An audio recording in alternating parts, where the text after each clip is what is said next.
বান্দার জন্য সবচেয়ে ভয়ানক আযাব যেটা হবে, সেই আযাবটা হচ্ছে তার কবরে সম্পূর্ণ আগুনে পরিপূর্ণ হয়ে যাবে। বলেন নাউযুবিল্লাহ। নবী করিম সাল্লাল্লাহু আলাইহি সাল্লাম বলেন, যদি কোনো বেনামাজি বান্দা বান্দি দুনিয়ার জমিন থেকে আল্লাহর ইবাদত নামাজ ফরজ কাজকে লঙ্ঘন করে, মুসলমান যারা তারা ইবাদতকে লঙ্ঘন করে, আল্লাহর হুকুম আহকামকে লঙ্ঘন করে, যদি এরকম যখন ওই বান্দাদেরকে কবরে রাখা হবে, বান্দা বান্দিকে, এরকম বেনামাজি বান্দা বান্দির জন্য নবী করিম সাল্লাল্লাহু আলাইহি সাল্লাম হাদিস জানায় দিলেন যে তাদের জন্য ভয়ানক আরো একটা আযাব আছে। সেই আযাবটা কি? তখন রাসূলুল্লাহ সাল্লাল্লাহু আলাইহি সাল্লাম বলেন, এই আযাবটা হলো আকরা নামক একটা জাহান্নামী সাপ।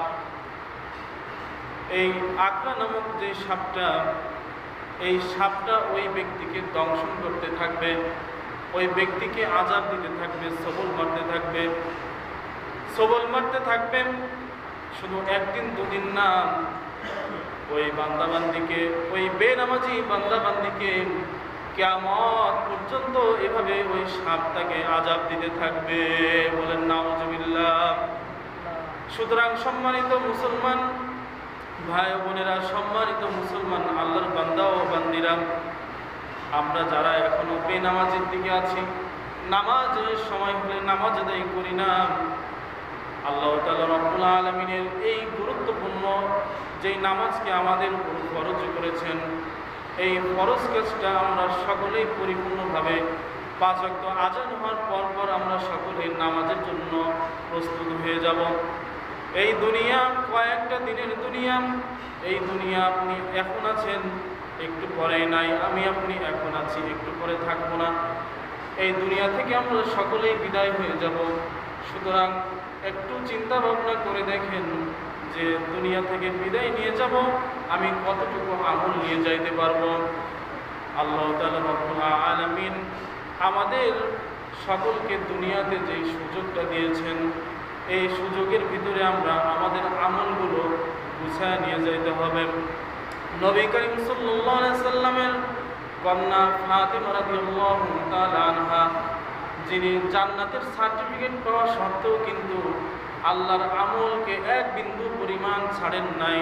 ফাতিমা রাদিয়াল্লাহু তাআলা আনহাকে যখন কবরে রাখতে গেলেন, তখন আবু যর গিফারি রাদিয়াল্লাহু তাআলা বলতেছেন, কবরকে ডাকতে, কবর শুনো যে তোমার এই কবরের ভিতরে যাকে রাখা হবে সে কিন্তু প্রিয় নবী মুহাম্মদ সাল্লাল্লাহু আলাইহি সাল্লামের শ্রেষ্ঠ নবীর কন্যা, প্রিয় কন্যা ফাতিমা রাদিয়াল্লাহু তাআলা আনহা।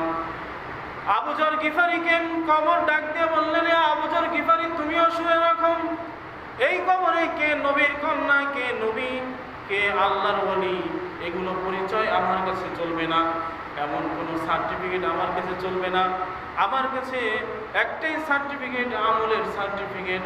আমলের সার্টিফিকেট যদি উত্তীর্ণ হয়, আমলের সার্টিফিকেট যদি পাস হয়, তাহলে ওই বান্দা ইন্নাল্লাযীনা আমানু ওয়া আমিলুস সালিহাতি কানাত লাহুম জান্নাতুল ফিরদাউসি নুজুলা। আল্লাহ তাআলা রব্বুল আলামিন ওই সমস্ত মুমিন ঈমানদার বান্দাদেরকে জান্নাতের ভিতরে প্রবেশ করায় দিবেন। বলেন সুবহানাল্লাহ। এই দুনিয়াতে আমরা যারা আল্লাহর পথে, সঠিক পথে, আল্লাহর সিরাতাল মুস্তাকিমের পথে, সঠিক পথের উপরে আমরা আছি, তাদের কাছে কিন্তু এই দুনিয়াটা মূল্যবান মনে হয় না। এই দুনিয়ার কোনো ধন সম্পদ, কোনো বাড়ি গাড়ি, জায়গা জমি, কোনো কিছুই তাদের কাছে কিন্তু মূল্যবান হয় না। এই বান্দারা কি করে, এই আল্লাহর পাগলেরা কি করে, এই আল্লাহর পাগলেরা দুনিয়াকে লাথি মেরে ফেলে দেয়, দুনিয়াকে লাথি মেরে ফেলে দেয়, কিন্তু ওই আল্লাহর পাগলদের পায়ের কাছে দুনিয়ার সমস্ত মাখলুকাত আল্লাহর হুকুমে বশ হয়ে যায়। বলেন সুবহানাল্লাহ। আল্লাহ তাআলা রব্বুল আলামিন বলেন, হে আমার দুনিয়ার যত বান্দা বান্দিরা আছে, শুনে রাখো, তোমাদের ধন সম্পদের পিছনে দৌড়াইতে হবে না, ধন সম্পদের পিছনে তোমাদের অতিরিক্ত কষ্ট করতে হবে না। আমি আল্লাহ তাআলা রব্বুল আলামিন কথা দিলাম যেই বান্দা বান্দি আমার জন্য এগিয়ে আসবে, আমি আল্লাহ তাআলা রব্বুল আলামিন দুনিয়ার সমস্ত মাখলুকাতকে আমি আল্লাহ তাআলা রব্বুল আলামিন ওই বান্দা বান্দির পায়ের কাছে আমি পৌঁছায়া দিব। বলেন সুবহানাল্লাহ। জান্নাতের চিন্তাও আমরা করি না। জান্নাতের চিন্তা যদি আমাদের মনের ভিতরে কল্পনা থাকতো, আমরা যখন ফজরের সময় ঘুম থেকে উঠি, ফজরের সময় ঘুম থেকে উঠে যদি আমরা একবার চিন্তা করি আমি এখন ফজরের নামাজ আদায় করার জন্য যাব, আর যারা দুনিয়ার বান্দাবান্দিরা ফজর সকালবেলায় ঘুম থেকে উঠে কাজের জন্য রওনা করে, ওই সময় একটু চিন্তা ভাবনা করবেন আমি এখন আমার এই পায়ের কদমগুলো যেখানে রাখবো সেখানে কিন্তু মাটি স্থান, আমি যে উপর থেকে হাঁটা চলা করবো, কাজকর্ম করবো, এই প্লেসটা কিন্তু সম্পূর্ণ মাটির প্লেস।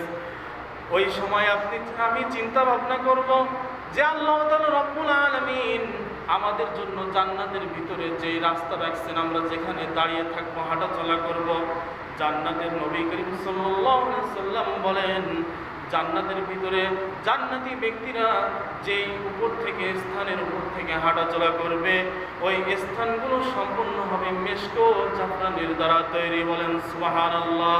যেই মেশক জাফরানের মাধ্যমে যেই স্থান থেকে সর্বসময় জান্নাতে সুগন্ধি সুবাসিত হয়ে থাকে। বলেন সুবহানাল্লাহ।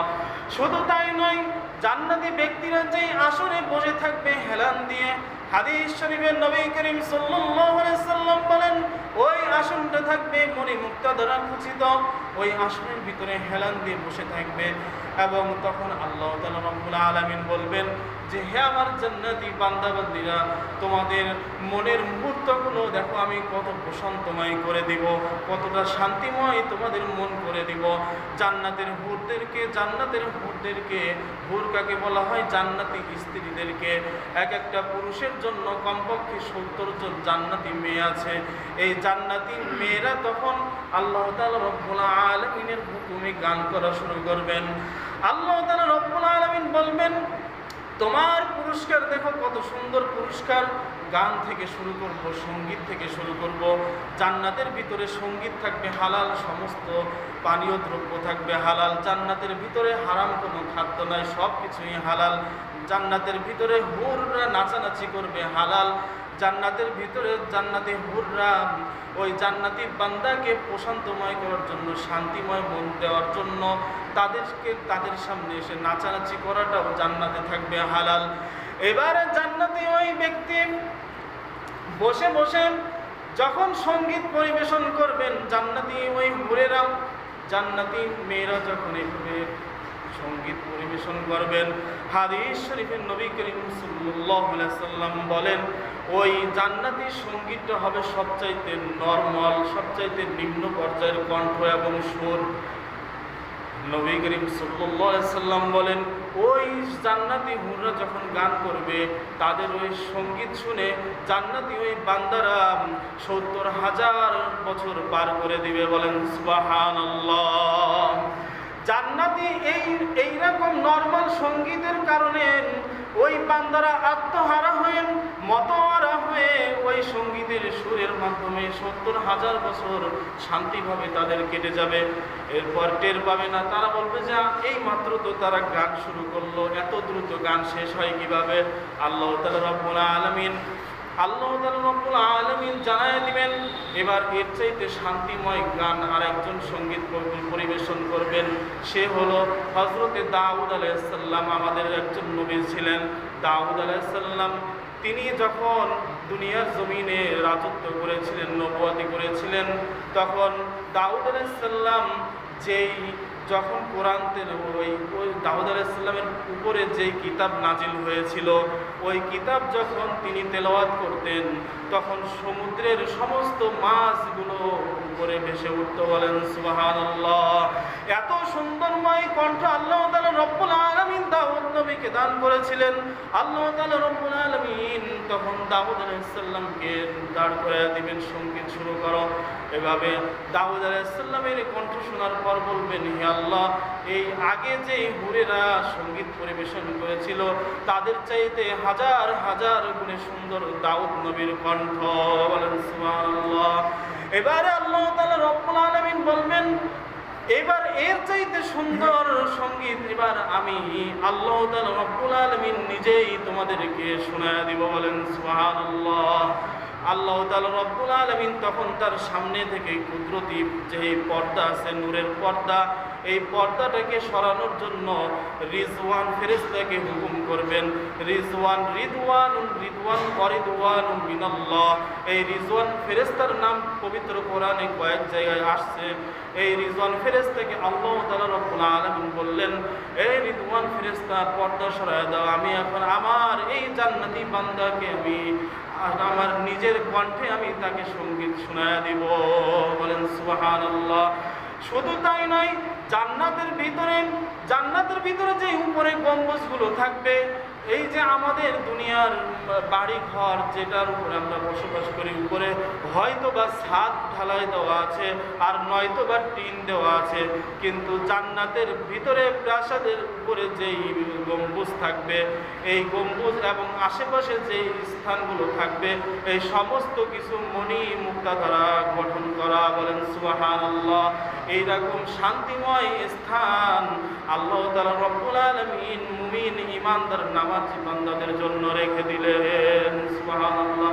তাহলে আমাদের এগুলো কল্পনা করব, যখন আমাদেরকে দুনিয়ার পাগল হওয়ার জন্য আমরা ব্যস্ত হয়ে যাব, ধন সম্পদের পিছনে যখন ব্যস্ত হয়ে যাব, তখন আমরা একটু চিন্তা করব যে আমি যে আজকে এই দুনিয়ার পিছনে পাগল হয়েছি, আল্লাহ তাআলা তো আমাদের জন্য রাখছেই এই সাধারণ কয়েকটা দিনের দুনিয়া, ধন সম্পদ দিয়ে কী করবো? ধন সম্পদ লাগবে না, যা আগে ইবাদত, তারপর আমি সম্পদের পিছনে যাব। কথা হবে এটা, মনের নিয়ত থাকবে এটা, ইয়াকিনও থাকবে এটা, যে আগে আমার নামাজ, তারপরে আমার সম্পদ, আগে আমার আমল ঠিক করব, তারপর আমি সম্পদের পিছনে চেষ্টা করব।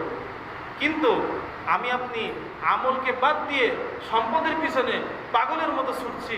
বর্তমান আমাদের এই অবস্থা, এই হালাত সৃষ্টি হয়ে গিয়েছে। আল্লাহ তাআলা রব্বুল আলামিন আমাদের সকলকে 5 ওয়াক্ত নামাজ, যারা কাজ করি, যে স্থানে থাকি, আমরা নামাজ আদায় করব, নামাজ ছাড়বো না, এমনভাবে নিয়ত করতে হবে। এবং এই কবরের আযাবের চিন্তা করতে হবে, যে কবরে যে ভয়ানক শাস্তিগুলো আছে এগুলোর কথা চিন্তা করতে হবে। এরপরে আরও তো আছে শাস্তি, হাসর, মিজান, পুলসিরাত, কত জায়গায় কোর্ট কাছারিতে আদালতে দাঁড়ানো লাগবে এই নামাজ না পড়ার কারণে। প্রথমে এই নামাজের হিসাব হবে কিয়ামতের দিন। আউয়ালু মা ইউহাসাবু বিহিল আবদু ইয়াউমাল কিয়ামাতিস সালাহ। রাসূলুল্লাহ সাল্লাল্লাহু আলাইহি ওয়াসাল্লাম বলেন, যখন এভাবে কিয়ামতের দিন সমস্ত কাতারে লোকজন, সব উম্মতদেরকে মিলে 120টা কাতার যখন হবে, তখন এইভাবে নামাজের হিসাব শুরু হয়ে যাবে। প্রথমে নামাজ থেকে শুরু হবে নামাজের হিসাব। এই জন্য আমরা যাতে প্রথমে যদি আমরা রেজাল্ট ভালো করি, আশা করা যায় শেষও ভালো করার আশা আছে। এই জন্য আমরা প্রথমে এই নামাজের যাতে আল্লাহর কাছে দাঁড়ায় আমরা বলতে পারি, আল্লাহ আমরা নামাজটা ঠিক রাখছিলাম। আল্লাহ রাব্বুল আলামিন আমাদের সকলকে উক্ত আলোচনার উপর আমল করার তৌফিক দান করুক। আমিন। ওয়া আখিরু দাওয়ানা আলহামদুলিল্লাহি রাব্বিল আলামিন। যারা কাবলা জুমা সুন্নাত পড়ে না, সুন্নাত করব, নামাজ শেষে মিলাদ আছে, সবাই বলবেন।